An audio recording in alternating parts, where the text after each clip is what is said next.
Hey, Mike, how are you? So my Fantastic. question for you is, we changed up our billing and basically our entire recurring system for our mowing route.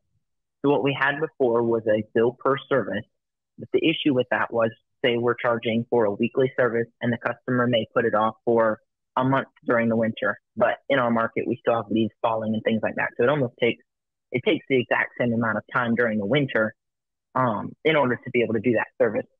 So what we have changed is we changed over to a subscription based mowing. And so we only take weekly. We only have card on file. So that kind of allowed us to do all of those things that we were wanting to do separately, all in that one package. So everyone is subscription based. It may be 100, 200, $300 a month per person. And then we charge however much their monthly rate is. We bill that monthly. We charge that monthly rate to get started. So we have a $25 customer acquisition cost.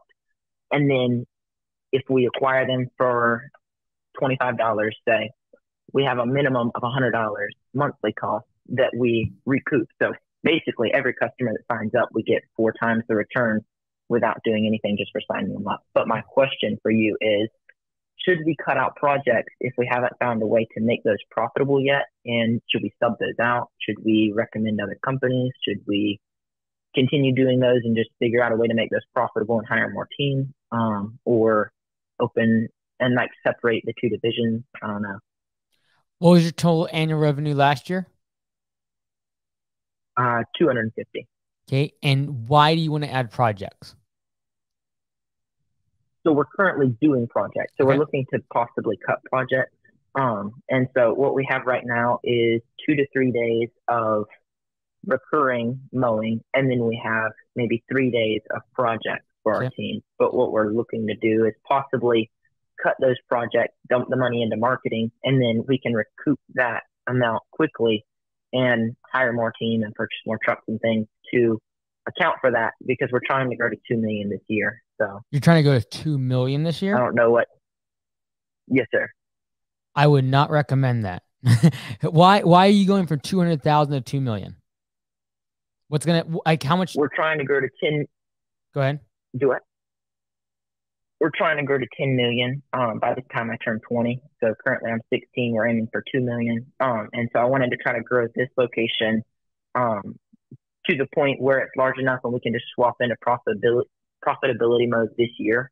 Mhm. And then after this year, we can begin opening up other locations and we can kind of learn the systems on this one to know what works and just kind of plug and play.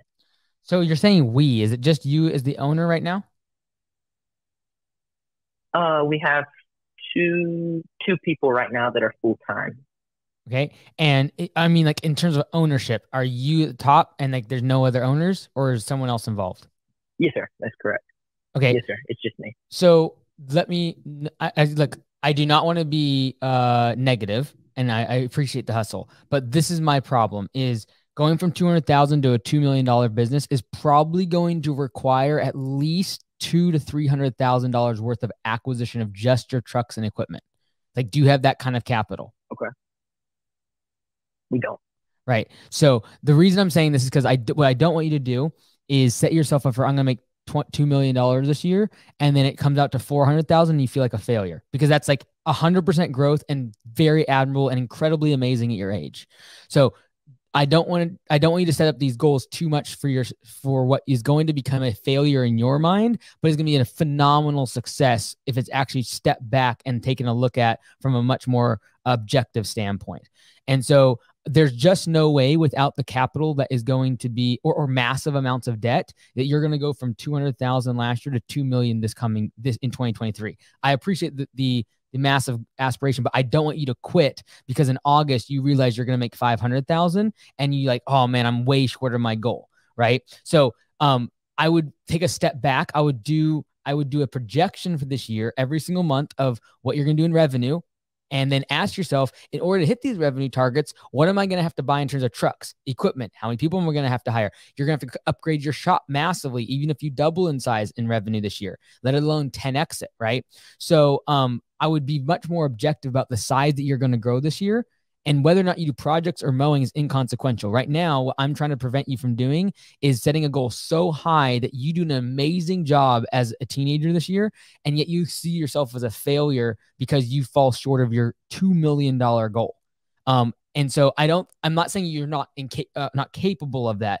I'm just making sure that you set realistic expectations of the amount of capital that's going to be required and experience that is required to build a $2 million organization is pretty intense. Does that make sense? Yeah, no, I completely get it. I like shooting for big goals, and so sometimes I hit them, sometimes I don't. And so honestly, if I don't hit it, it won't kill me. But it's also something where I don't want to get halfway through the year and say I aim for 500,000. I don't want to get halfway through the year, hit 500,000, then kind of sit back. So I try to aim for whatever's unreachable. So last year we were at 10,000 and starting of last year, and we wanted to hit 100,000 by the end of last year, and we hit 250. And so we grew by, I don't know, what would that be? 2,500% or 2,500%, something like that. And so that's just kind of the number that we set to aim for this year. And when I say we, that's just all of us, workers included. Okay, cool. So your question is should you split the divisions? Is that kind of what your question is for projects versus mowing? Yes. And so like if basically if we have a profitable mowing system and we can do shrub trimming, things like that, should we cut out, because we don't have the equipment. We rent the equipment for projects just because the maintenance on the equipment doesn't make sense to purchase it at this point. And so before we grow that massively, would it be a lot better just to focus down on mowing and get that so perfected that with all of our advertising and everything, we can hire someone? Because right now we have a week or two turnaround time before someone's profitable. And so just to keep that system and just grow mowing and not even offer anything past something that we can do with hedge trimmers and like obviously spreading straw, edging beds, weeding, stuff like that we can offer. But should we cut out all of these retaining walls and sod jobs? And like, for instance, this weekend we had a $3,000 sod job, and I was out laying sod till 2 a.m. because it's raining, and we just don't have enough time to do it all. Yep.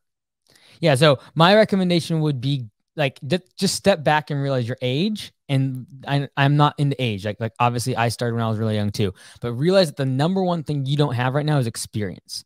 And so what you should be focused on is getting experience, because that's your lack.